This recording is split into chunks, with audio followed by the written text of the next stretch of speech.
Ito ang pangalawang serye ng Pasada 5 Minuto. Ako si Gretchen De Polido.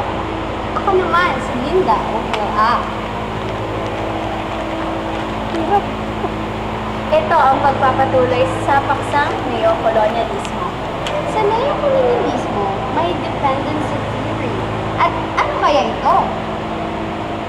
Ang dependency theory is that there is a center of wealthy states and a periphery of poor, underdeveloped states. Ang kahulugan nun ay ang mga resources ay kinukuha sa underdeveloped states at papunta sa mga estados sa kalagitnaan para lang masustentuhan ang paglaki ng kanilang ekonomiya at mga yaman. O sa madaling salita, underdevelopment of the global south is a direct result of the global north.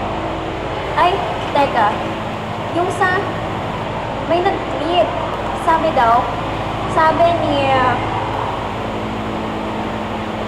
sino yan? Hindi ko mabasa. Ano ba yan? Ni Minzy.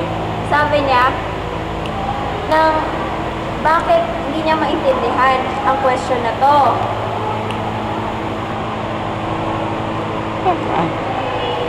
Ayun, galing kay Manggulo. Paano po ba naging madaling salita ang sinabi niyo? I mean, in other words, Di ba sabi niya daw, pag in-English niyo ang madaling salita, easy words. ay nako, Manggulo, ang gulo na kausap, no? Ayun, nag-chat pala ito eh. Hindi na daw maintindihan via Skype. Okay, ganito yan. Manggulo at sa lahat ng mga nanonood sa DLSD Teleradyo at sa mga nakikinig, ang hindi pagunlad ng timog ng mga bansa ay ang direktang resulta ng pagunlad ng mga bansa sa Hilaga. So, kuha niyo ninyo? Ano daw?